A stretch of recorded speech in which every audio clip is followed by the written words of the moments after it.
There's nothing like snook hook sets at dawn or catching a tarpon in the moonlight. Find your next fishing trip made easy on fishingbooker.com and experience the magic of the Sunshine State or any other destination on your fishing bucket list. Book a blue water adventure in search of sailfish or go snapper fishing with the kids. With over 6,000 captains and trips to choose from, planning your next one just got a whole lot easier. Download the Fishing Booker app on the Google Play or App Store, or visit them online at fishingbooker.com to book your trip today. I'm sure a lot of you guys remember the old ceremonial hunting tradition of eating the heart out of the first animal you kill. Meat from those organs are among the most nutrient-rich foods on the planet. You can get those same benefits your ancestors craved via convenient daily capsules from Heart and Soil. Find out more at heartandsoil.co. And remember, use code MeatEater for 10% off your purchase. Welcome to the Wired to Hunt podcast, your home for deer hunting news, stories, and strategies. And now, your host, Mark Kenyon. Welcome to the Wired to Hunt podcast. I'm your host, Mark Kenyon. This is episode number 156. Today in the show, we are joined by Steve Scott of the Whitetail Institute of North America, and we're diving into all things food plots.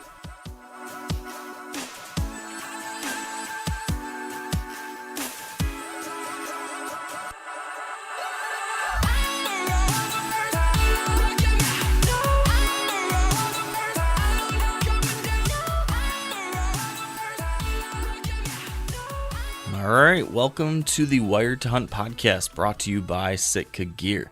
And as I just mentioned, joining me here shortly to discuss a wide variety of food plotting topics is Steve Scott of the Whitetail Institute of North America. And over the next hour or so, we are going to cover it all. Food plotting advice for beginners, all the way to more advanced food plotting tactics and concepts for those that are more experienced. So whether you already plant acres and acres of tasty whitetail food every year or have just been mulling around the possibility of doing it, this episode is for you. Now, on today's episode, my trusty co-host Dan is not along with us, so I want to take a quick second during this intro period to do a couple different things. So first off, at the end of last week's podcast, I announced a little Instagram giveaway deal. So for those of you who stuck around to the end, you got to take advantage of that. And to enter this giveaway, all you got to do is follow Wired to Hunt on Instagram, and that username is simply the @ and then Wired to Hunt, all one word. And once you followed Wired to Hunt on Instagram, you just had to send me a direct message saying you want to enter. And that's it. That's all you guys had to do. And since then, I've gotten a ton of messages. So I'm now able to announce the 5 winners. So here they are, and I'm going to just read the Instagram usernames here. These are the 5 people that are going to win a Wired to Hunt hat. We've got Tanner_Nolan3. We've got G Goman, that's GGOEMAN. We have C Wake 20. We have DD Isrude. And we have T. Bottomley. I don't know how you guys come up with your usernames, but there they are.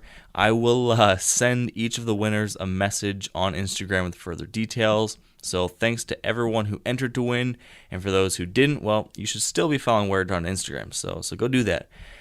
On to the next order of business. I want to mention again that I'll be speaking at the 2017 Quality Deer Management Association National Convention this July down in New Orleans.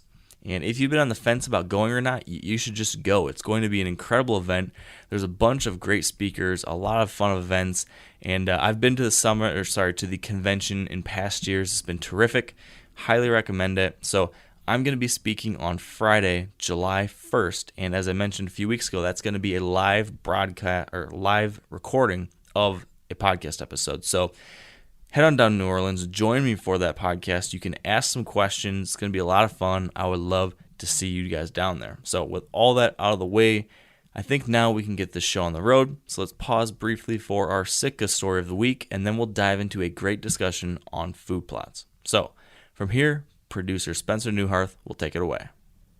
For this week's Sitka story, we're joined by Bryce Lamley, a Sitka Whitetail ambassador, who tells us about an improbable hunt with his longbow at ground level in a Nebraska cornfield. Well, it was October of 2007, and my first year wearing Sitka gear, and I was having a hard time finding the deer. And the place I usually go then is into the cornfield, and it's an irrigated cornfield, so it's a jungle in there, but there's a lane to the center pivot, and I climbed the center pivot, and about sunset, a really nice buck walked out along the pivot lane, and there's some grassy area in there. I figured I didn't have anything to lose, so I went into the corn and tiptoed down the corn rows to the center pivot track that I thought would bring me out within range of the buck. It was pretty crunchy in there, and I decided that I had nothing to lose. I was positive by now the deer had heard me, and so I began pulling on ears of corn and making noise on purpose, including a little bit of grunting, hoping that the deer would think it was just another deer. As I reached the second pivot track, I began going back toward the lane where I thought the deer might be out in the open, and it turned out the deer was right in the pivot track almost with me. And I got within 5 yards, and all of a sudden he was there, and I realized that I was not going to probably get a shot. We had kind of a face-off, and the buck bounded back out into the open, but he wasn't completely spooked. And I was able to tiptoe a few rows closer to the edge, and sure enough, he was standing there, and as it turned out, about 12 yards away, and I was able to get an arrow between the corn stalks and with my longbow, and I whacked him pretty good, and he ran across the opening into the corn on the other side, where I could visually track his progress until I heard a big thud. And kind of an improbable hunt, and one of my most exciting ones. Well, certainly wasn't one of my biggest deer, but absolutely one of the most exciting encounters I've had. On Bryce's hunt, which took place in eastern Nebraska, he was wearing Sitka's original mountain pants and vest. If you'd like to create a Sitka story of your own, or to learn more about Sitka's technical hunting apparel, visit sitkagear.com.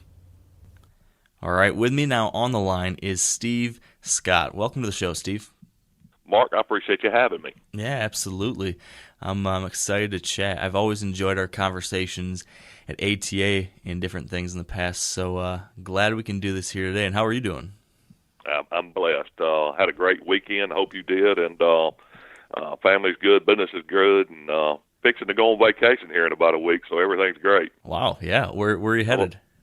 Actually headed out to the northwestern United States. My son lives out there, but my wife and I have fallen in love with that part of the world over the last few years. And love the mountains and the cooler weather, and starting to heat up down here in Alabama this time of year. So we enjoy getting out of it and going and enjoying some cooler weather. So going to take a week or two and just no plans other than seeing my son and his wife, just relaxing.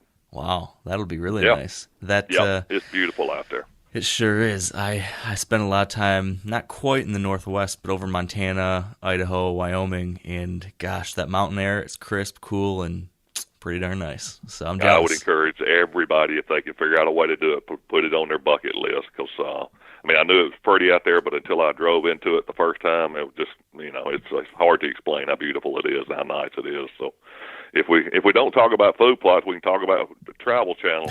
And but it's awesome. Looking forward to it. That's great. Well, I'm jealous. I'll be heading back out mid-July. I'll be heading back to the mountains, so I'll be right behind you. Okay, you going fishing? Yeah, gonna do a lot of fishing and some hiking and kayaking and all that, and then have got a couple hunts planned out there for late August, early September too. So it should be quite the trip, hopefully. Oh yeah, sound like you're gonna have a big time. So. And I know when we originally discussed having this conversation, we didn't talk about we were going to talk about our travel plans, but it's always good to visit with you on food plots and what's going on in our lives as well. So yeah, I look forward to my trip. I'm going to look forward to hearing how your trip goes. So yeah, absolutely. I'll keep you posted. And I guess we should stay on track, I suppose. And food plots, of course, are something that a lot of our listeners utilize and focus on in their management and hunting plans. But I think today we sometimes just, or at least hunters maybe that are getting into it today, think that food plots have just been always a part of the deer hunting world. They're such a part of the deer hunting world today.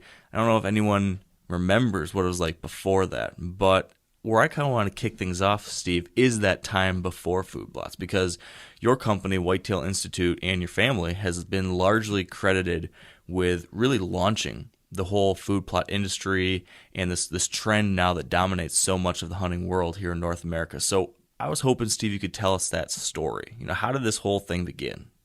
Well, and I appreciate that, and we do take credit for it, and we are recognized as the people that started the food plot craze. And it was back in 1988 when we actually launched the Whitetail Institute.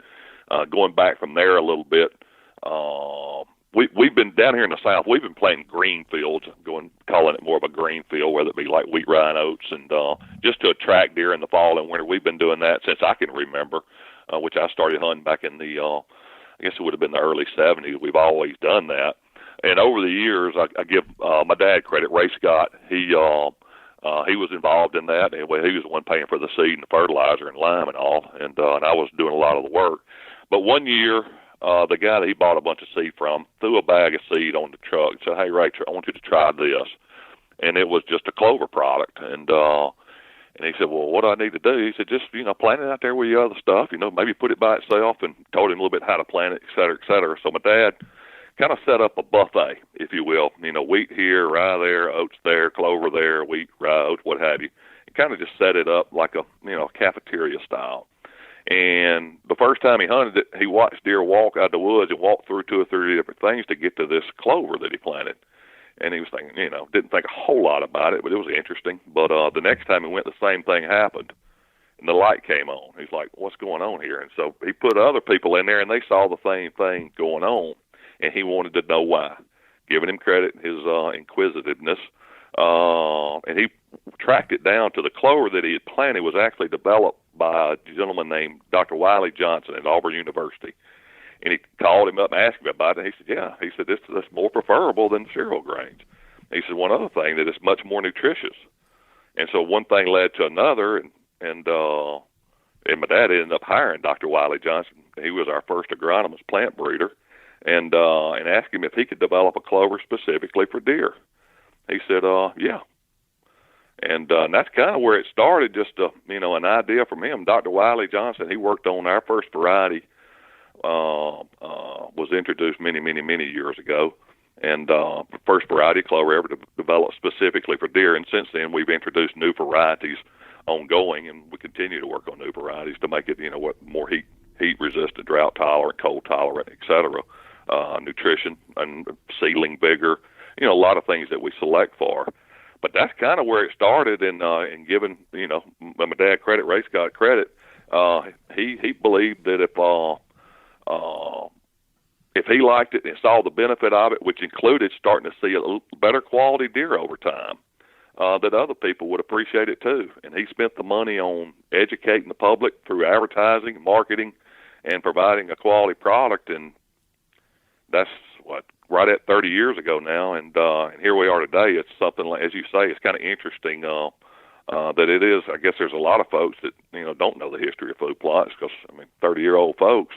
They had no idea what was going on at the time. So it's come a long ways. It's been fun, learned a lot, but it's been interesting. It's been rewarding too to see where people have gone from just planting a patch of wheat to managing their property, including part of the food plots being part of that, and the enjoyment that people get out of it, from just as opposed to just spending a few weekends a year hunting. Now they're starting to spend, a great deal more time on their property, taking care of their food plots, planting food plots, planning food plots, managing their timber, the rest of the property, et cetera, et cetera, et cetera. And it's been rewarding. And the other biggest thing is the quality of deer, how it's changed since 30 years ago. When we started providing products and information, a guy today is 5 times more likely to kill a deer that qualifies for the record books than he was before we started. Wow.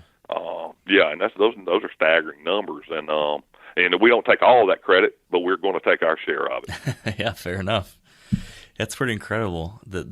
It's been an amazing evolution as an industry and as just a culture, a kind of subculture within the deer hunting world. I'm curious, what about your own evolution as a food plot user? Just you personally, how has that transitioned over time, and why do you personally use food plots? I'm in a very, very unique situation that I get to hunt over ground where we do a lot of our testing local testing. We test everywhere from Alabama, Tennessee, Iowa, into Minnesota, New York, and all over the country. But like, for example, when we do cafeteria tests to see which particular variety of seed a deer may like, I'm getting to hunt over that. But not only am I getting to watch some interesting things where if you watch, say 10 deer walk into a food plot and 6 or 8 of them walk through, 2, 3, 4, 5, 6 things to get to one particular forage, it's interesting to see. But the other thing that I've gotten the benefit of is not only seeing more deer, which, ultimately that's what I want to do, but I've also seen a lot better quality deer than what we used to, down here in Alabama, like a lot of places where if it had horns, we killed it back in the day. It didn't matter how big those horns are or were. Whereas now we've moved up to where we're looking for something that's mountable generally. Unless, we've got a new hunter or somebody that's just not had a lot of success, we'll green light them on pretty much anything they want. If they see something they like and it's legal, have at it. Yeah. Speaking of some of using food plots, something that you and me had talked about a couple of years ago. I'd actually written an article for my website about the intangible benefits of food plots, and you had seen that and liked it, and we ended up republishing that within Whitetail News. And we had some conversations around just the different benefits of food plots that aren't just how they improve your hunting or how they improve your herd health, but some of the other things that we as just people get from understanding food plots and giving back and planning food plots. Can you talk a little bit about that for you? Do you feel any of those things in your own world and how you utilize food plots? Well, it's my mind's running in 100 different directions, but and I'm not sure this is answering the question specifically that you asked, but one of the neat things about the food plots is yes, we're doing it with an ulterior motive. We want more deer and we want better quality deer. That's why people do it. But at the end of the day, the deer are benefiting. All the deer are benefiting, but it doesn't stop there. The turkey hunting is better. The turkeys benefit from it. Everything from, we don't have bears down here, but across the country, you got bears, you've got rabbits, all the way, the list goes on and on, all the way down to songbirds. All the animals benefit. And it takes time, it takes money, it takes effort to get them in, get food plots in, but the list of benefits goes on, and all the animals that are on the property benefit. But not only that, something that we probably don't talk enough about is people that are, I'm not talking about hunters here, I'm talking about people that are kind of on the fence. They don't hunt, but they're not against it, they're not anti, and even the antis. I challenge any of them to convince me or show me where they're putting or giving more to wildlife in the land than food plotters do, because everything on the property benefits, all the way down to predators. So I'm not sure if that answers your question, but it's but the benefit, the benefits are long, and we could talk about that for the next hour or two easily. Yeah, far ranging, and yes. That's the truth. And one of the things is the little things, even for me too. It's like, and I'm sure you've experienced this, like you work on a food plot and you put in all that time and you get dirt in your hands and long hours out there in the field. That first hunt every year for me, the first hunt over a food plot, when I can watch that and a deer walks out into it and starts feeding, that is just the coolest feeling. Knowing that, all the work you put into it is paying off. These deer are enjoying it, they're utilizing it, and getting to just, I don't know, that is a special moment every year for me. It is. And you made that happen. Yeah. You made that happen, and I've used that similar scenario in some conversations with people, whether they've been doing it for a while, they're talking about getting into it, and I've told them, I said, when they buy some stuff, kind of just walking them through the process, make sure they get planted right, and I said, hey, listen, this is what's going to happen. You're going to be out there sweating, You're going to have dirt all over you and under your fingernails. You're going to have fertilizer and lime on you and seeds, and your knuckles are going to be bleeding. And you're going to be probably calling me some pretty bad names. I said, but here's what's going to happen. I said, once you get it all done and you get through calling me bad names and kicking things, you're going to be sitting there, whatever, October or November, and the wind's going to be in your face. It's going to be pretty chilly, and you're going to have 6 or 8 deer that's standing in that field, and one of them may be a pretty nice buck or a big old quality buck. Your knees are going to be jumping around and your breath short, and you're going to forget all the work that went into it. Mm-hmm. Yep. And very similar to what you're talking about, and that's how it goes a lot. Because I've had a lot of guys laugh when I say that. I said, were you there when I was calling you those names? I said, no, but I know what's going to happen because I've called people names too when I'm doing that work. Mm-hmm. But it takes some work and some time and some effort, but the rewards are there. Yeah, that's the truth. It's been neat. I've been fortunate to be able to hunt a lot of different scenarios. I've hunted public land where you're just kind of hunting the situation you've got. I've hunted private land where, I can't manipulate habitat at all, but, I have it most to myself. Then I've hunted other properties where I can do some work and I can plant food plots and I can manage to a degree and do things like this. And each of these different types of ways of hunting all have some really cool aspects to them. And, every different person hunter out there has different circumstances that dictate which of those they can participate in. But I'll tell you what, if you have the ability to try food plotting and add that to your repertoire, it's a really great addition to your food plotting or to your deer hunting year. It's a great way to continue things throughout the year and see so many different benefits, actually out there in the field. And I'm sure we can talk about all those, but yeah, no doubt. It's something that, and then they're there. And I'm like you, I've hunted a lot of different ways. I won't go through the whole list, but, and it's something with food plots. A lot of people think, I don't want to hunt right on the food plot. Well, and we tell them a lot of times it's best not to hunt right on the food plot. Try to get between the food plot and the bedding area to catch the deer on the way.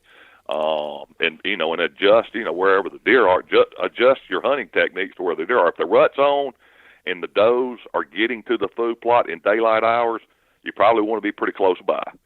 If it's more into where they're just feeding, they're not chasing the does yet, and the pressure's on a little bit, you might want to move a little bit back in the woods closer to the bedding area. Obviously, maintaining where you don't disturb that bedding area. But a lot of times the more mature bucks tend to show up on the food plots, after legal shooting light. And if you move back a little closer to where they're bedding, you may catch them when it's legal. Yeah, and that's a great point.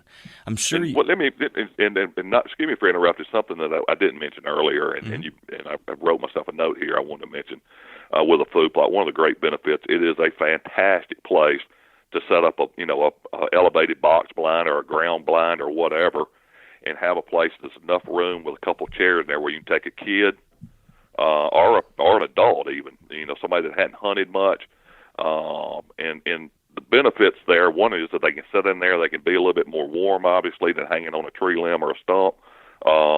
Plus, the chances of seeing some activity, some wildlife, goes up substantially at a food plot versus, hunting on a trail in the woods, which, can lead to some, you might kill a better deer back in there at some point in time because it's in thicker cover.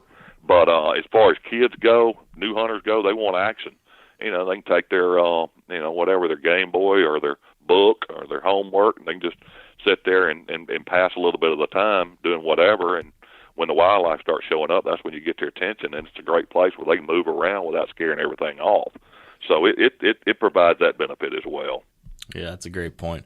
A few years ago, I took my dad hunting with me, and my dad had some pretty serious eyesight challenges. So, growing up, we used to hunt we had a family northern Michigan property, but it was mostly swamp and thick woods and stuff. And it was really hard for him to see deer, and he hadn't killed a deer in a long time because of that. And I started hunting a property in southern Michigan where I started planting food plots and everything. And a couple of years ago, I had him down in a situation just like that. We sat in a box blind and we overlooked one of the food plots I'd planted, and he could see really well out in that wide open, and he was able to kill a buck, the first deer that we'd ever actually killed sitting together in my entire life. I'd hunted him my whole life, but this is the first time he'd been able to kill something together, and man, it was one of the absolute best moments of my life as a hunter, getting to share that with him, and it wouldn't have been possible if we weren't in a situation like that. So I think it's a perfect example of what you're talking about. Well, it is, and it doesn't get much better than that. Yeah, it was pretty special. So, Yep. Let's talk about the how-tos of some of these things, because if you're already using food plots, you know they're really beneficial. If you've been on the fence, I think we've talked about a few things about why it might be worth trying. But now let's say we're in the game.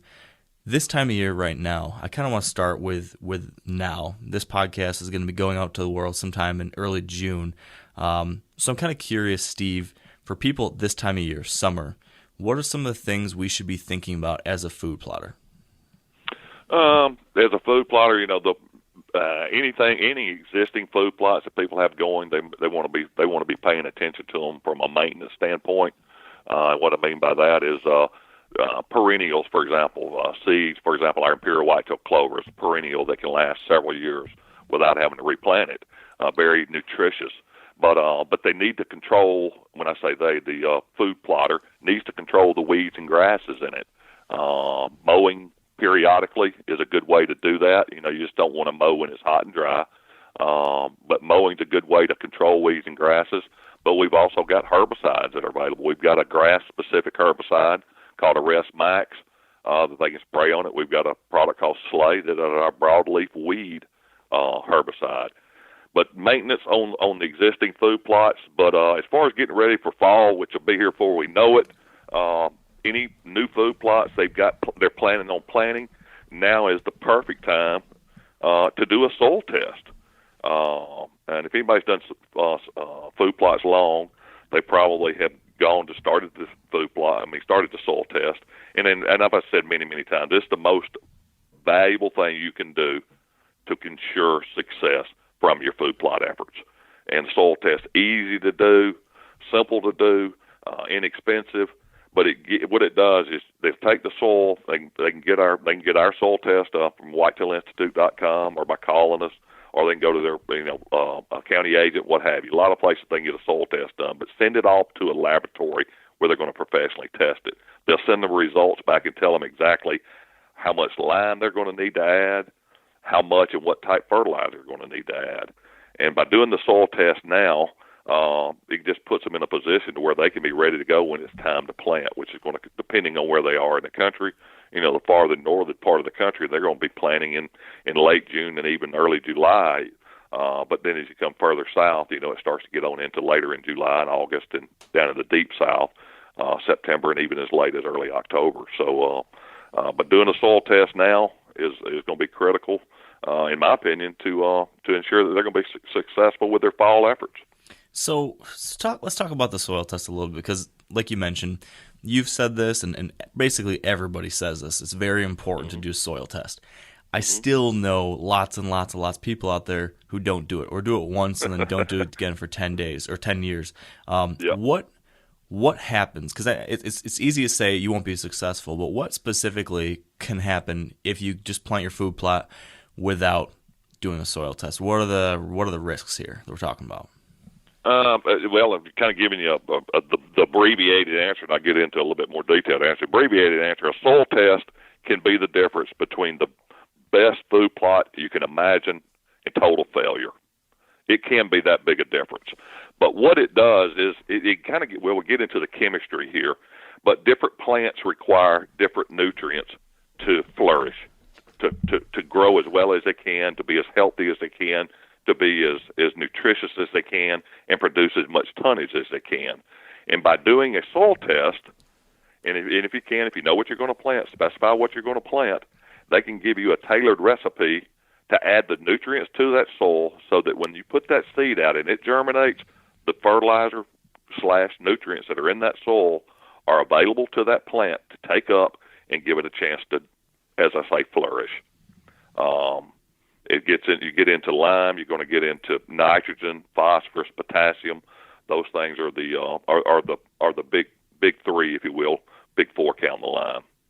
Okay, that makes sense. And then if you, I think there's two other things. One, or at least two things I've noticed too, in addition to what you said there. If you're not doing your soil test, you could waste money on fertilizer or lime, because in some cases there's two ways to go. You could use too little, or you could use too much. You could spend a bunch of money buying triple 16 or something, and turns out that you didn't need any of that nitrogen maybe, but you just spent a bunch of money on fertilizer that had all that. Or on the other side, you could decide not to put fertilizer on, but just spend a bunch of money on seed and lime and time on the disc and all that stuff. And then because you didn't have the right fertilizer, your food plot doesn't come in and you wasted all that money on the other thing. So it becomes an economical issue, I think, too. It's a very small price to pay to save a lot of money in the long run, I think. So that's something to consider as well. Well, 100% correct, and that's some of the biggest benefits is the money involved. I mean, you don't get out to get into specific numbers, but if the pH is just a point or two low, and somebody spends whatever, let's say $100 on fertilizer, depending on what the plants are growing, but when those plants grow, that $100 that they spend may be only $50 of that fertilizer is available to the plants because of the chemistry, the way chemistry is messed up. So yeah, the plants are going to suffer, but you've also wasted money. And one of the examples that I use on how important soil testing is something that the agricultural industry is doing. When I say agriculture, I'm talking about the guys that are growing the beans and the corn and feeding the world, if you will. They take a 100-acre field up there, and these guys are doing it for economics. I mean, where everything dollar they put in is a dollar they're not going to make. So they're doing it for economic purposes, and they've got into what they call grid testing now, where they'll take a 100-acre field and they may do 100 different soil tests, and it works with GPS. And to kind of get to the point here is it puts exactly what fertilizer is required for the plant they're going to be growing on each acre of ground in that 100 acres. Wow. And it's pretty amazing. But again, not talking about grid testing here with soil test, but it just goes to show you how important it is to do the soil test. And again, I get back to how simple it is and how inexpensive it is. The agriculture side of it's doing it for production. They want more production, which is in turn going to make them more money. Applying that to food plots, you're going to have more production. You're going to have more deer, better quality deer, and better quality food plots. Yeah. So speaking of fertilizer and lime, something I've been seeing show up more often have been some companies that are selling essentially liquid fertilizer or lime or food plot boosters or different things that you can spray on your food plot that either replace lime and fertilizer or supplement it, different things like that. What have you seen, heard, understand about those? Do those actually work? Should we be considering using something like that to supplement our usual fertilizer or lime or replace it? Ooh, that covers a whole lot of ground. And I'm going to be careful here in the way I word this. Typically what I tell, I'm going to try to be as politically correct here, but as I answer your question, my former agronomist, Wiley Johnson, and the one that followed him, Wayne Hanna, they both said that, they would rather see somebody use regular agricultural limestone, which is what farmers use, or, if they have, access problems, they can use pelleted lime. Pelleted lime can you buy in bags. It's easier to spread. It's much more expensive than regular agricultural lime. So they would rather see people follow regular or traditional, if you will, agricultural practices, which is your for example, triple 13 fertilizer, triple 17 fertilizer, or whatever the soil test calls for with regular agricultural lime. I don't want to get too much into the some of the stuff that's coming and going because there's a whole bunch. I'm like you. I've seen a whole lot of it, but just don't feel comfortable commenting on it. Fair enough. For what may be obvious reasons. Fair enough, sure. So then let's take a step back then to something you said a couple minutes ago when we were talking about maintenance, mowing, and then dealing with weeds with chemical applications. Back to the mowing piece. Can you talk about the timing of that? When's the right time to mow? How do you know, like for instance, I'm in a situation where I'm maintaining a clover plot, and one of the things I always am trying to remind myself of is when's the right time to mow? I always have to go back and read articles online to figure out, am I mowing when it's starting to flower? Am I mowing when it's so tall? So when's the right time to mow something like that, like a clover plot? And then how many times a summer or a year should I do that? Yeah, that's a fair question. It's going to depend on how your growing season, temperatures and moisture is going to dictate how many times you might have to do it. But typically, I think a good rule would be around probably going to be 2 or 3 times on an average year. When That's one of the unique things about the imperial whitetail clover. It does not have to reseed to continue to grow. It actually grows from the root. So we don't have to let it flower and turn into seed to get more growth out of it. We can mow it, any time. A good rule of thumb would be in that 10 to 12 inch range. When it gets up to say that 10 to 12 inch range, whether it be just clover and or weeds and grasses that may be mixed in with it, mow it down, raise the mower deck if you can, and mow it down to about 7-8 inches tall. Just kind of clipping the tops off. What that does, it gives more plants an opportunity to grow up within it, thicken it up even more. But another thing that it does is it prevents the weeds and grasses that are in it, or I should say helps prevent the weeds and grasses that may be in it from going to seed, which you do not want to let happen. Yeah. So can we apply that same question then to the spraying? If I'm using some kind of herbicide, what's the timing on that? How often do you think on average somebody should be doing that? It's going to depend on what they're spraying at the time of year. The best time to spray these perennial plots to control weeds and grasses is going to be early in the spring when things first start to green up, because as the grass or the weeds appear and they're in the more immature state, it's much easier to control those with herbicides than it is a mature plant. Now that doesn't mean that people, if they've let things go to more, they can't. That doesn't mean they can't control the weeds and grasses. It's just going to probably take a little bit longer and a little bit heavier application, and it might take more than one application. Okay, cool. But it would be as a spring and summer activity as far as controlling weeds and grasses in a perennial food plot is a spring and summer project. Okay. Now, you mentioned here maintaining perennial food plots, and most people, I think, understand the difference between perennials and annuals, at least if you're already in the food plotting world, and if you're already participating, that's something most people understand. But can you talk to us a little bit about the whys behind why you might want to choose a perennial versus an annual, and maybe why you might want to have both? How does that fit into a food plot strategy? Yeah. Again, let's start with annuals. Annuals are something that are designed to last a year or less. Generally, for example, fall, winter annuals, typically something you're going to plant in late summer, early fall, and it's designed to attract and nourish deer during the fall and winter months. All right. And it's going to pretty much play out at that time. Now, spring, summer annual, like our power plant product, is something people will plant in the late spring, early summer. Produces a lot of forage, a lot of tonnage, a lot of protein for the deer when they're growing their antlers. Plus, the fawns are being born, the mother, the does are producing milk. It helps with all those activities. So annuals are more targeted toward a specific time of year. A perennial is something that can last, up to 5 years from a single planting. Sometimes it goes even a little longer than that, but we say typically up to 5 years from a single planting. Depending on how far north they are. In the south, you're looking at something that can produce food probably 10, 12 months a year. Up north, depending on how cold it gets, you're probably looking at 9 to 10, maybe 11 months a year, just depending on the year and how far north they are. But it's producing food the entire year.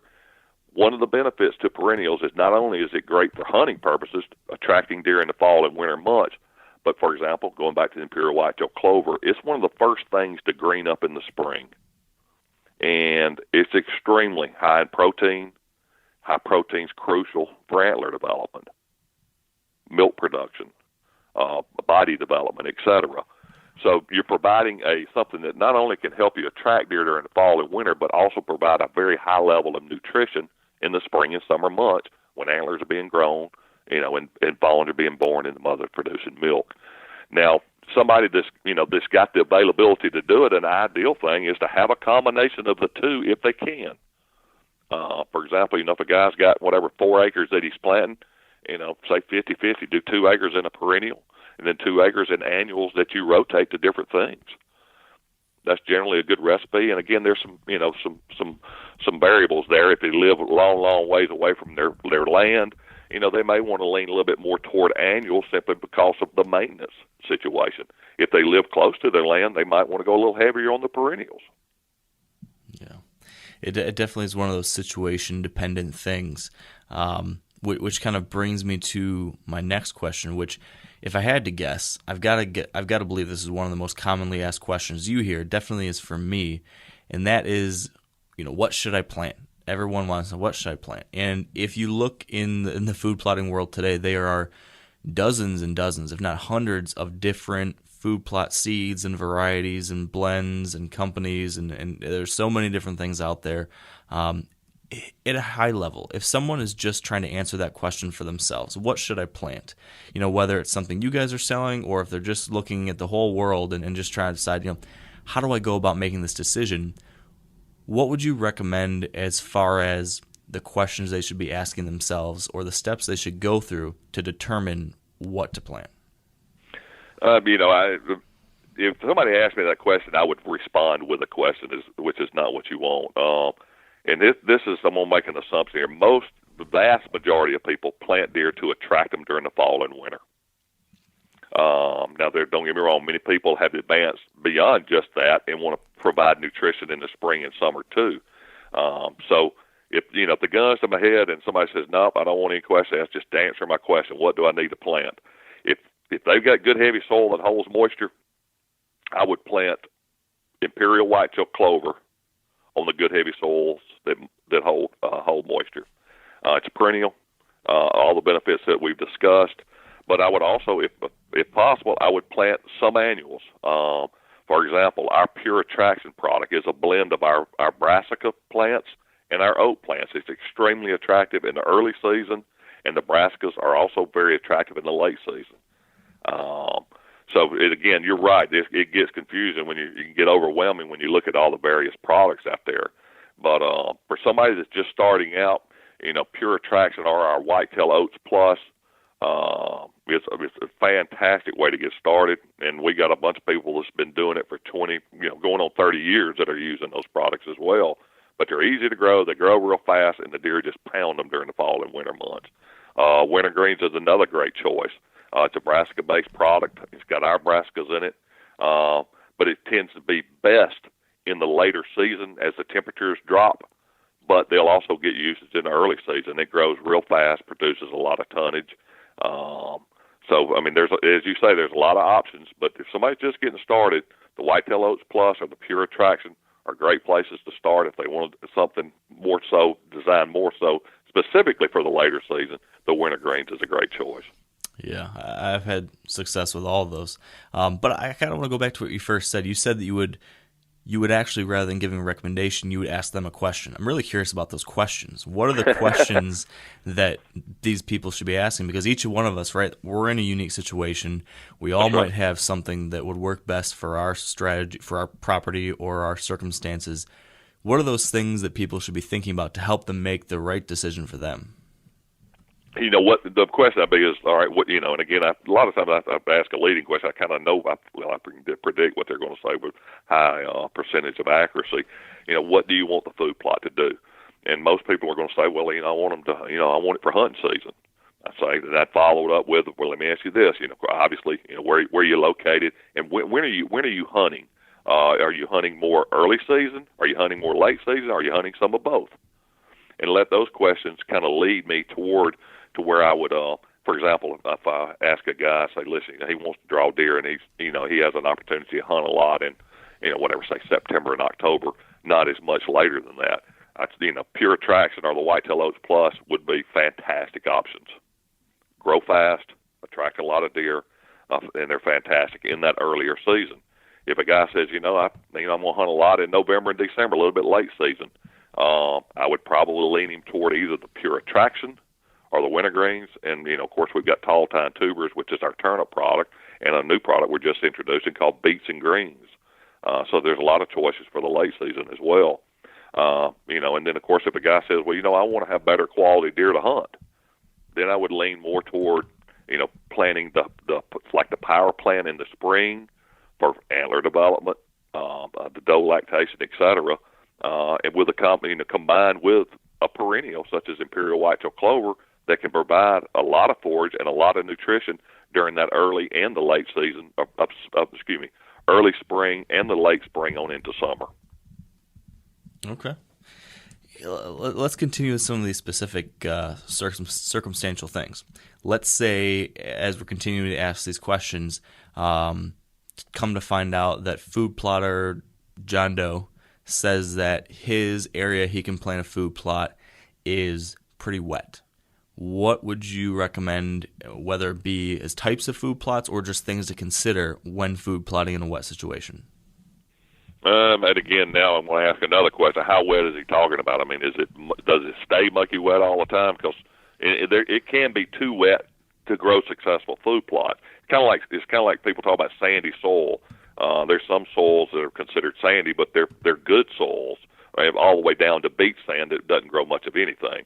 So I have to kind of qualify it with that. But in the more moist soils, the imperial whitetail clover, as I've mentioned many times, on heavy soil that holds moisture, is phenomenal. That or our fusion product, which is our clover and chicory blend, and annuals that grow well in that would be, our Whitetail Oats Plus would be their best bet on that more damp soil. Okay, now let's look at the converse. What if you're in a really dry area? You're very arid. You've got an area where you're not going to be sure you're going to get quite as much water and rain as you would ideally like. Anything different we should be thinking about there? In addition to what to plant, I'm also curious, if I'm in a wet or if I'm in a really dry area, should I be thinking differently about when I plant or how I maintain it or anything like that too? Not so much how you maintain it. I'd let the species of plant you're growing dictate that. If somebody's got heavier soils, I mentioned the imperial whitetail clover being ideal for that. Now you get up into the higher, drier type soils, I would probably recommend that somebody may up the percentage of annuals that they plant. Stuff that's, seasonally specific. I would probably still recommend that they get some perennials established, but maybe a lower percentage simply because it's going to be affected so strongly by the drier conditions that they're dealing with. But again, the fall annuals, all the ones that I've mentioned, the Whitetail Oats Plus and the wintergreens, they all do real well on that well-drained soil, but they're designed to be planted in the late summer, early fall, depending on where somebody is. The Power Plant product produces a lot of tonnage, as I've said several times. It does well on those well-drained soils. We've got a couple perennials that are designed for well-drained soils. But again, we get into that how well-drained and how dry is it. Our Extreme product is designed for those upland soils, and our Alpha Rack Plus product is a much deeper-rooted plant product as well. So I would probably, on the heavier soils that hold moisture, I might lean a little more toward perennials, up that percentage from 50-50, whereas if you get into the drier areas, I might up the percentage toward annuals from 50-50. Okay, that's helpful. Does that answer that question? It does, I think so. Okay, so I'm going to continue throwing these hypotheticals out there. But this one is for someone who does not have big equipment. Maybe we don't have any way to we don't have a tractor, we don't have an ATV. Can I plant a food plot without having big equipment like that? Can I plant something in a little spot in the woods or a little patch of open cover? And if so, how can I do that? Yeah, it can be, and the main thing is get a good night's sleep and rest up, because it's going to require a good bit of work. but and I say that slightly tongue in cheek, but it's a lot of truth to it. Obviously, that's why they're using those big tractors and ATVs to scratch the soil up. But yeah, we've got products that are designed specifically for that application. For example, if a guy's got a little small clearing back in the woods that it needs to be getting at least 3 or 4 hours of sunlight a day to make the chemistry of the plants work. So we've got to have that, and if they don't have that, sometimes if they can cut some junk trees down, be careful with that. Be careful what you're cutting. But if they can open up the canopy to let more sunlight in, that's the number one requirement, is getting enough sunlight in that area to make the plants grow. But we've got 2 products, one called Secret Spot, one called Bow Stand, that we've got a 4-pound bag of it that's designed to plant 4,500 square feet. A couple guys with a couple of good steel tooth rakes can get in there and spend a Saturday morning, and they can develop a food plot. Again, as I said earlier, it's going to take some work because they're doing the work of the tractor, obviously on a much smaller scale. But yeah, they can definitely get in there and do that with hand tools. As little, again, I've done it, and they're going to be wore out that day. So, but again, it's going to be one of those things where when fall rolls around, they've got some deer visiting, they're going to forget the effort that went into it. Yeah. Early in my years, food plotting, that was how I did it at first. I was out there first with a rake, and then a couple days later, I was able to borrow a push rototiller, so I had a little bit of equipment. But yeah, if you're able to scratch up a little bit of soil, you can get something out there. And yes, indeed. And you just mentioned something that I should have mentioned earlier, and I apologize for jumping on top of you. But the main thing with those rakes, what we're trying to do is not only get that minimal sunlight in there to make the chemistry work, we have to have the soil exposed so that we can get seed-soil contact. So that's what we're looking for, is a seed bed that's got as little to none weeds and grasses on it, having the soil exposed so that the plants have a chance to germinate and flourish. Yeah. Here's another common question I get a lot, and that is it even worthwhile planting food plots if I'm in farm country and there's crop fields all around me? I mean, how do you answer that? Now, we've been getting asked that question for going on 30 years now, and it's a great question because, especially like in the Midwest where there's beans and cornfields as far as you can see, why in the world? It's like the whole world is a food plot out there. Why would they need to do it? Which is a question I would ask if I was them, and I've got an answer. And the answer is this. There are beans and corn everywhere out there. Number one, what's going to differentiate your farm that you're hunting from all those other farms around you? There's things that you can plant that are going to differentiate your property from everybody else's. For example, the oats I mentioned, the clover I mentioned, or the winter grains I mentioned. You're providing a different food source than is available everywhere else. So number one, you're differentiating your land from everybody else's land. Another thing that's happened too over the years since we started this is the combines have gotten so good, they're not leaving near the waste grain that they used to leave when they picked these fields. There's not near as much, and a lot of people, as soon as they get it picked, they're turning it over. They're cutting everything in, and basically the grocery store has closed. So now you've really got a big advantage over any of your neighbors if that is being done on their place.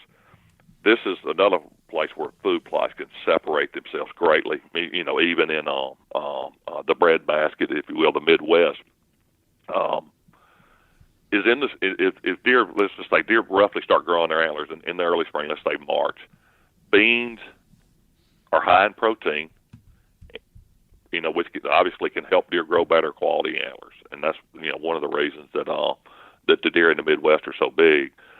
Is because of the nutrition there. But anyway, they're going to plant those beans at the earliest sometime in May, maybe the 1st of June. So by the time the beans are starting to grow to provide food for the deer, we're looking at least June before the deer start feeding on it. And they started growing their antlers in March. So what are they going to be feeding on in April, in May, prior to those beans being available? The imperial whitetail clover, as I mentioned earlier, is one of the first things that's going to green up in the spring. It's extremely high in nutrition. And it starts providing that high-protein food source long before those beans are available. So what we've done is we started providing high nutrition earlier in the antler growing process, which is crucial to the end result in the hardened antler. There's research been done there in Michigan, whereas if antlers are stunted early on, there's not compensatory gains made later on. It's just going to be behind. It's going to be behind the entire time, even when they're hardened. We took some antlers in velvet and had them assayed to find out what was in them. What was not blood and water in the beginning stages was up to 80% protein. Wow.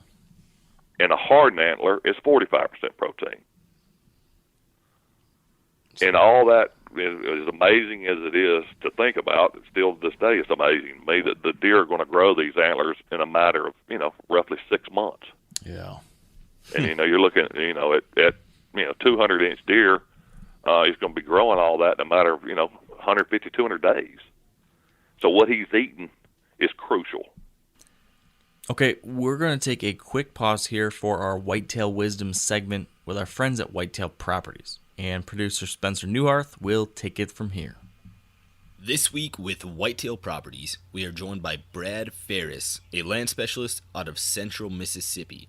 And Brad is going to be telling us about what factors make for quality property in the South. You know, I spend a lot of time in the Midwest and the West, other parts of the country. One, it's just like most places. I like to find an area, and I'm going to call it a neighborhood, not really a neighborhood like where people live, but the area or area around a certain piece of property is one of the first things I like to dig into.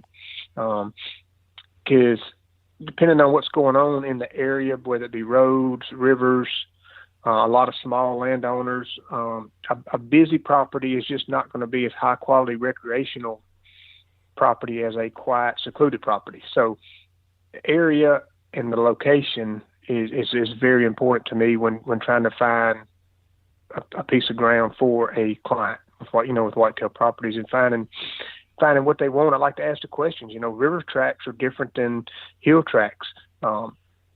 In the South, it typically takes a little bit bigger piece of property to do what you want to do than like in the Midwest. A 200-acre tract in the Midwest that's full of timber can be really, really good. 200 acres in the South can be okay, but you're not going to have a lot of management opportunities like you will in other parts of the country. Is one thing about the South. It is different tracts. If you'd like to learn more and to see the properties that Brad currently has listed for sale, visit whitetailproperties.com/Ferris. That's FARRIS. So that all makes a lot of sense. And like intellectually, I think we all know in general that improving the nutrition in an area like this by adding more food sources of high quality like a food plot, that should help improve the herd health in general. That should help improve antler growth.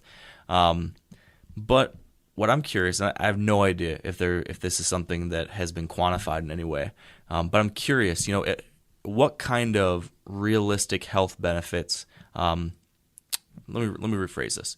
What is the scale of a food plot system we need to actually show quantifiable impacts like that? And then like what's a time frame and what's like a size? Do you have any idea? I mean, it's like if I plan a half-acre food plot, is that really going to make a difference? Or I know it'll help me from a hunting perspective, but will a half-acre help from a health perspective? Or is it more like I need 2 acres or 5 acres or 10 acres? And maybe this is an impossible question to answer, but I'm just curious if you've had any perspective on that. To answer your question directly, it's not impossible to answer. I'm not sure I'm going to be able to answer because there's so many ifs, ands, and buts. It's what other food do they have available to them? Natural forages, agriculture. How many deer are feeding on it? How many deer are on the property? Is there going to be enough tonnage produced by that half acre to feed a lot of deer or just a couple of deer? But it's and how much of their diet consists of that food plot. But anything that they can do is going to help. Now, will they be able to visually see the difference if they go and plant a half acre on a 200-acre farm? Again, the quantified, it's not. I'm going to say probably not. But at the same time, if you've got a buck that's when he's born as a fawn, if his mom's visiting that food plot before he's born and right after he's born, and that's kind of his home range. If he grows up with that better nutrition that's available to him, yes, it will improve the quality when he gets at maturity and all the way through. But I say that hesitantly, mainly because a half acre food plot, it's definitely going to help you from a hunting standpoint. How much nutrition can it provide, and how many deer are we talking about? I'm not trying to avoid the question by any means, but and there's not a specific number this is what you got to do to make a difference. Because anything that you can do, whether it be a half acre, quarter acre, whatever, anything's going to help. It's the degree of help that you get. And typically, what we tell folks is, again, drifting here a little bit, but there's some people that's talked about hey, planting food plots and managing deer, you can start really seeing results 3, 4, 5 years down the road. Well, we we agree with that, but we disagree from a standpoint of you really don't have to wait that long to see the results. The first year that they plant them, what they should expect to see is more deer and increased buck activity. Now, as the deer grow up from a standpoint all the way from a fawn, all the way to 1.5 to 2.5 and on up, if they've got better nutrition available to them, higher protein available to them as they're growing up, they're going to be better quality at maturity.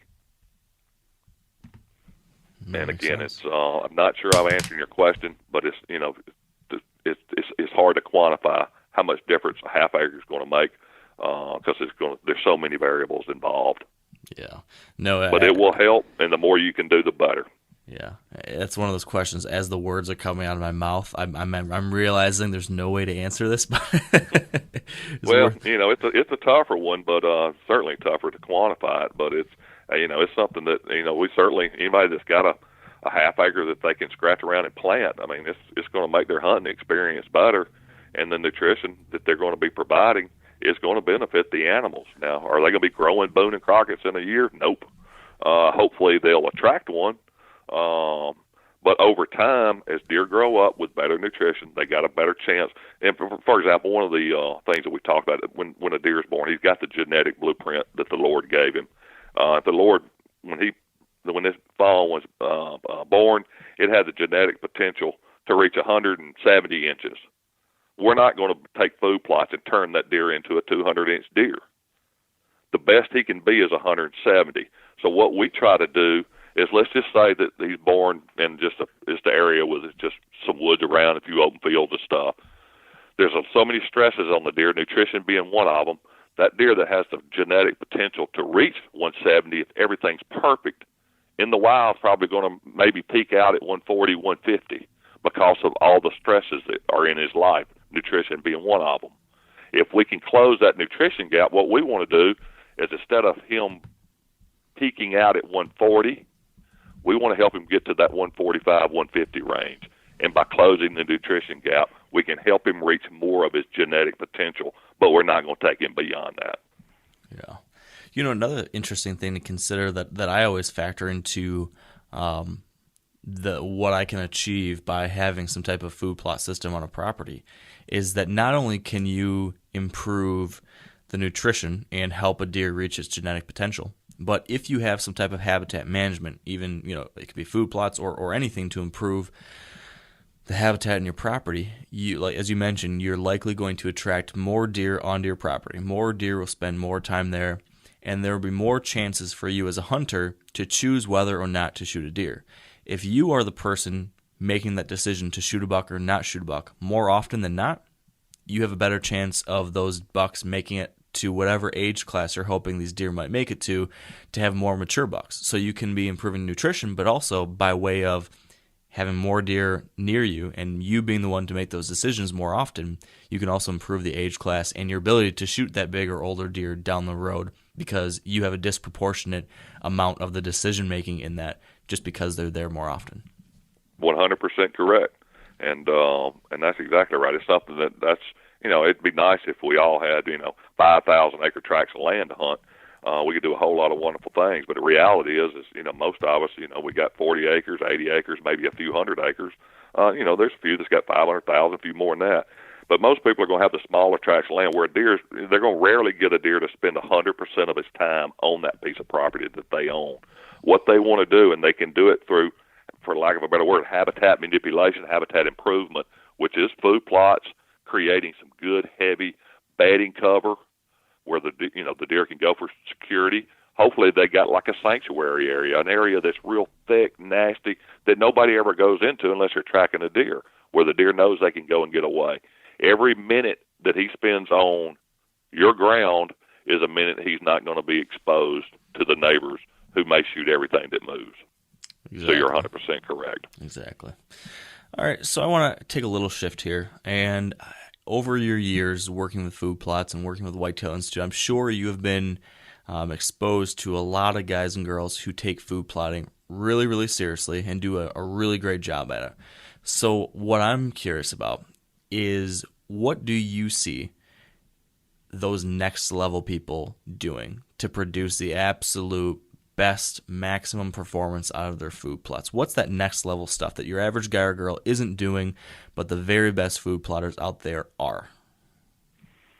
That's a good question. We've touched on some of it from a maintenance standpoint, but these guys, that went. A lot of these guys have gone from spending, as I said, very early in our conversation, a few weekends a year to where they're spending hundreds of days a year on their property.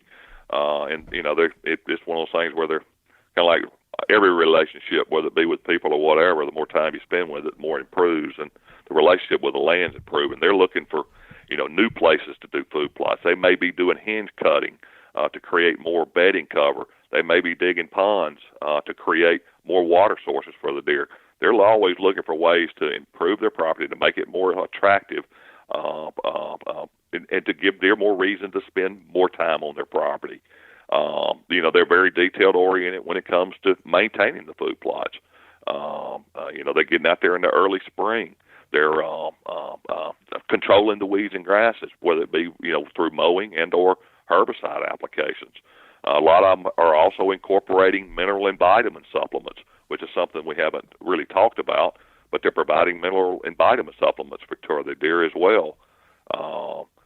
Creating access, that's something that we haven't touched on, but I know a lot of these guys, they're going in and either mowing and or raking paths to and from their stands, so they can be as quiet as possible getting to the stands and getting out of their stands. And that's something that's crucial, is especially for guys that that want to hunt the more mature bucks. If you've got a big buck that's visiting a food plot and you spook him a few times, a good chance he's going to go nocturnal on you. So the ideal thing is to be able to hunt these food plots in or around them, and the deer never know you were there. Obviously, that's a stretch because of scent and everything else involved, but do everything you can to prevent them from knowing you're there. Controlling your scent, try not to spook them. Definitely try to stay away from the bedding areas. So when they set these food plots up, they think about, how am I going to get to it? Which way's the wind blowing? A lot of these guys, for example, they got a couple acre field. They may have several stands hung on that field. That way they can hunt it under different winds. If they got if it's a north wind, obviously they want to be more toward the south side, vice versa. So they may hang more than one stand on a food plot. They also may have stands back in the cover off these food plots, and let the wind and the time of year and what the deer are doing dictate where they're going to hunt. And the whole time they're thinking, how can I get in here with the least possible disturbance? Yeah, so important. That right there, whether you're using food plots or any other hunting tactic, if you can't get in or out without disturbing deer, every single time you go in, you are reducing your odds, and that's so kind of core, I think, to anyone trying to chase mature bucks. So and it is. And when it comes to food plots, a lot of times, it's something that, if a guy's got 20 acres, 40 acres, and he got one, half acre clearing, he's going to be limited on his creativity. But if possible, if he can, try to spend a little bit of time creating maybe different accesses to that particular food plot, and think about, when the season starts, which way is the prevailing wind? Say it's going to be northwest. He probably want to try to approach it as much as he can on the southeast side.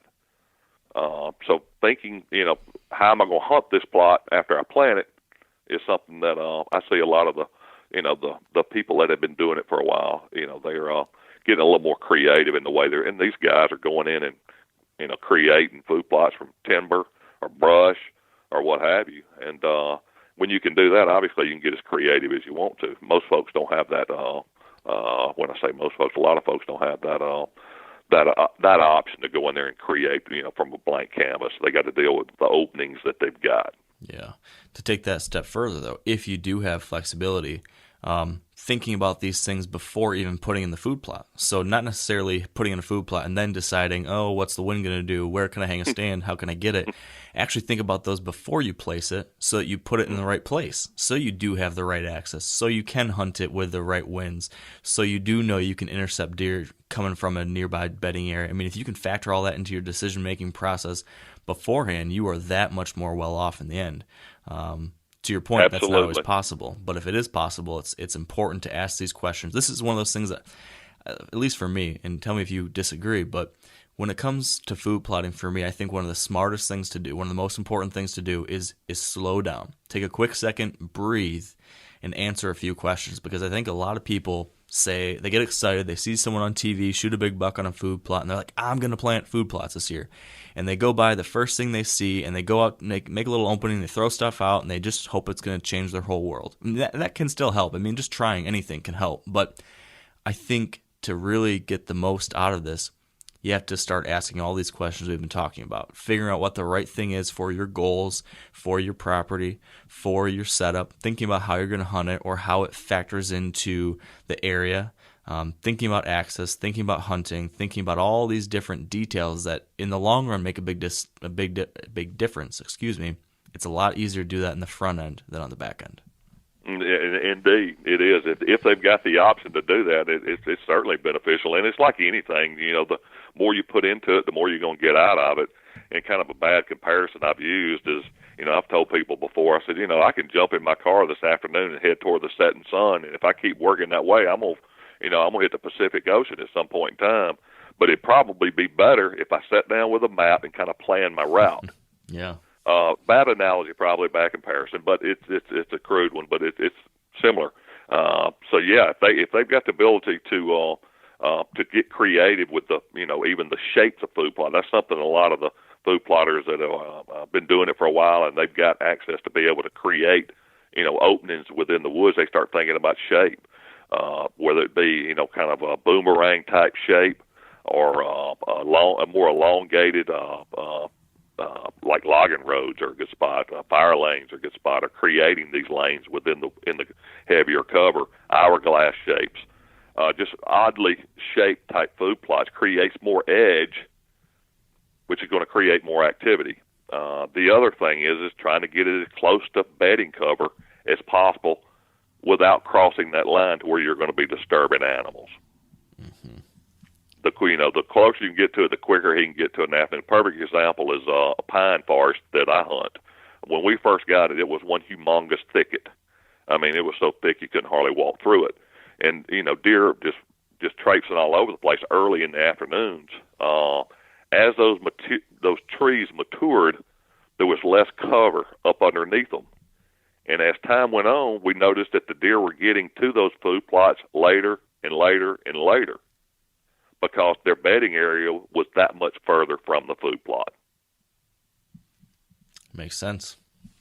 That's definitely important to factor all that in with that placement, and I've seen the exact same thing. And I think one of the keys that you mentioned was without crossing that line. You want it as close as possible without spooking those deer. Going back to what you mentioned a little earlier, if we're disturbing deer, all of this work is for naught, at least from a hunting perspective. So yeah, especially if you're hunting the more mature deer. I mean, you can get away with bumping the does and the and the 1 and 2 year old bucks, or maybe even a less intelligent 3-year-old buck, but you can bump them around a little bit and they continue to come. But the more mature bucks, if you spook them a time or two, you're probably going to have to wait to the rut and then hope you get lucky.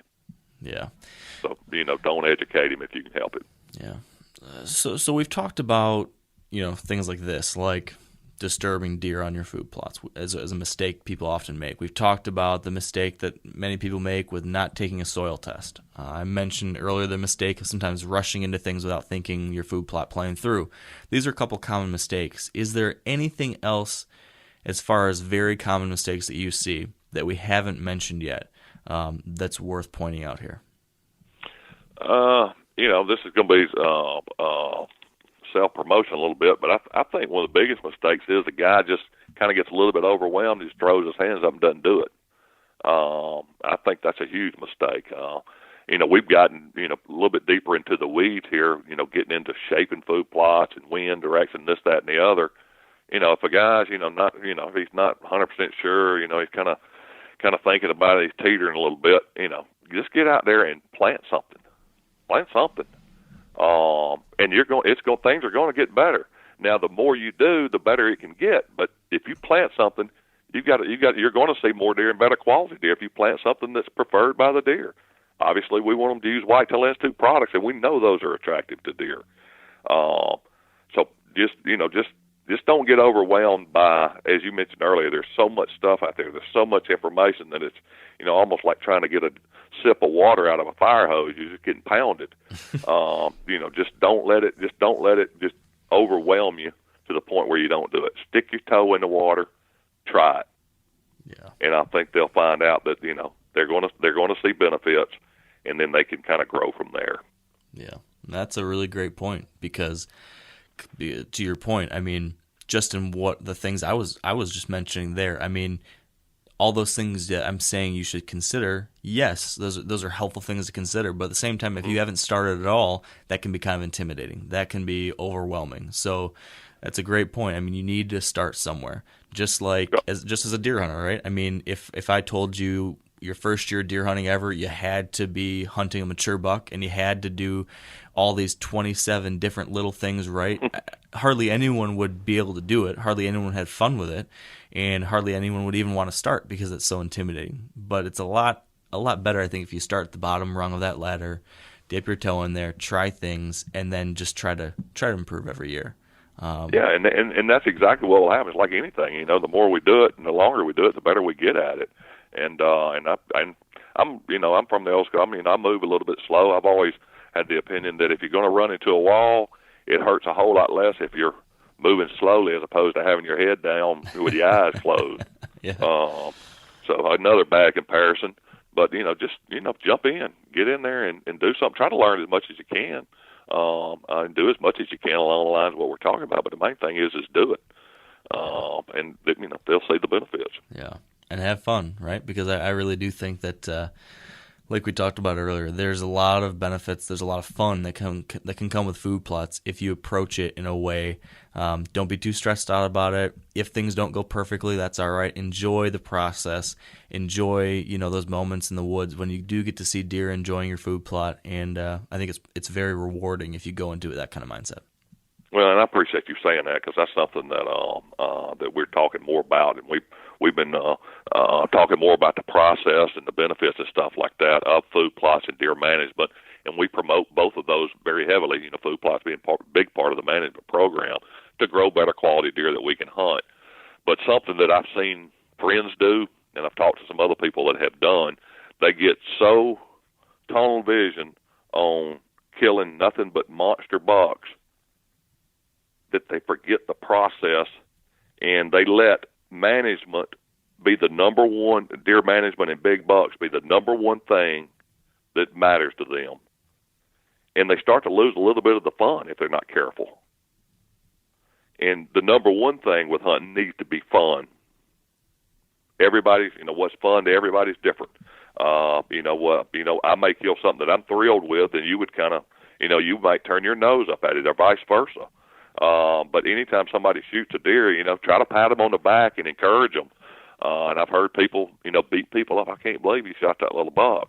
And then the guy, he's thrilled. He's killed his first deer or his third deer or whatever it is, but he shot it and he got it in his truck, and now he's got people beating up on him. That just seems counterproductive to me. I understand people want to let deer grow up, but let people grow into it themselves.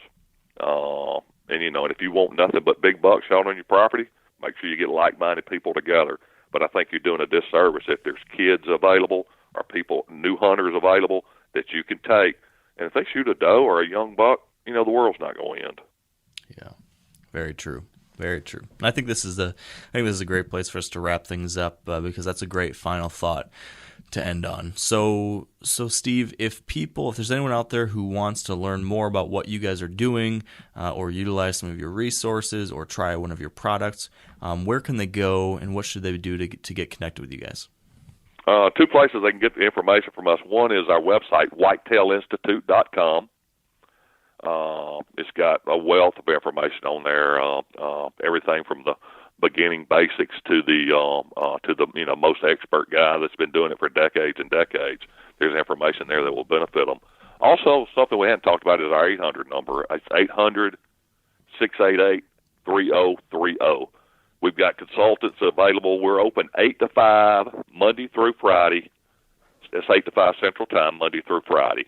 We've got guys here that's all we do. We answer the phone and answer questions to help people, decide what to plant or how to, maintain them, just answering specific questions and giving them information that can help them be more successful. We've got hundreds of years of combined experience doing this. So they can use that 800 number. If they want to buy something, hey, that's great. We love that, obviously. But if they just got a question, pick up the phone and use that 800 number and ask whatever question they want. I've always, we've all heard this, that the only dumb question is one that's not asked. So don't be afraid to ask, anything that's on your mind, to get, whether you're, again, just thinking about getting started or if you've been doing it for 2 or 3 decades. Call us. I think we can help you, no doubt. Something that I wanted to mention to you, too, was that we're going to offer to your listeners. It's not even on our website yet. They have to call the 800 number to get this. We've got a DVD that's about 45, 50 minutes long that covers everything from start to finish on food plots to help people get started. If they'll call that 800 number, what we'll do, we're going to ship it to them. It's $5. And it's some of the best information that they can get, whether they're thinking about getting started, they're beginning, or if they've been doing it forever. There's information there that can benefit them. Covers a lot of the basics and goes a little bit more into detail as well. So, but if they'll call our 800 number, 800-688-3030, and just tell them that, got the number from Wired to Hunt, want to take advantage of that DVD for $5. That covers the shipping and handling. We'll send it to them. Give them a lot of information. They can sit down with their favorite beverage and some popcorn or whatever, and spend a little less than an hour. They're going to learn something. That's terrific. Well, I think that's a great opportunity, and I appreciate you, Steve, offering that up to everyone tuning in today. And gosh, I can't thank you enough for spending this time with us to kind of take our food plot understanding to the next level. And tell you what, you've got me excited to get out there and start working the dirt. Well, Mark, we sincerely appreciate the opportunity of being on, and look forward to the next time. Looking forward to the next time I see you at a show and get to visit again as well. Sounds great, Steve. Have a great afternoon, and good luck this hunting season. Thanks, Mark. Same to you. And that's going to be it for us today, but a few quick things. First, this is hot off the press, the week of June 26th. That's not next week, but the week after that, if you're listening to this when it first came out. June 26th, I'm going to be doing an Instagram takeover for the Theodore Roosevelt Conservation Partnership, which means, in short, I'm going to be posting photos on their account for the week, along with some cool stories and some thoughts on my part related to the outdoors and conservation. And I'm doing this because the TRCP is doing some great work to support our wildlife and our wild places, and I've just been really impressed with what they're doing and their mission. So with that said, be sure to follow the TRCP over on Insta so you can see what kind of cool stuff I might be posting during that week. That's the week of June 26th. Now, next, of course, we want to thank our partners who have supported this podcast. So big thanks to Sitka Gear, Yeti Coolers, Matthews Archery, Maven Optics, Whitetail Institute of North America, Trophy Ridge, and Huntera Maps. And a shout out to you guys, too, for letting our partners know how much you appreciate them supporting the podcast. One of you recently posted on Sitka Gear's Facebook page, giving Wired to Hunt a nice big shout out, and that was super cool and so greatly appreciated. So, you know who you are. Big thanks. And finally, thank you to all of you for listening. I appreciate every single one of you out there. I hope you found some stuff in this podcast episode to get you pumped to get out there and doing some food plots and to be working in the dirt.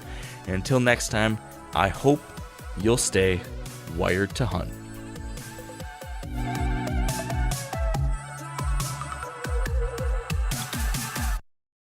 I'm sure a lot of you guys remember the old ceremonial hunting tradition of eating the heart out of the first animal you kill. Meat from those organs are among the most nutrient-rich foods on the planet. You can get those same benefits your ancestors craved via convenient daily capsules from Heart and Soil. Find out more at heartandsoil.co. And remember, use code MeatEater for 10% off your purchase. You ever get that feeling the walls closing in, the concrete jungle suffocating you? You crave some wide open spaces, the chance to connect with nature, maybe in a spot all your own. Well, head over to land.com. They've got ranches, forests, mountains, streams, you name it. Search by acreage. You can search by location. You can search by the kind of hunting and fishing you're dreaming of. Land.com. It is where the adventure begins.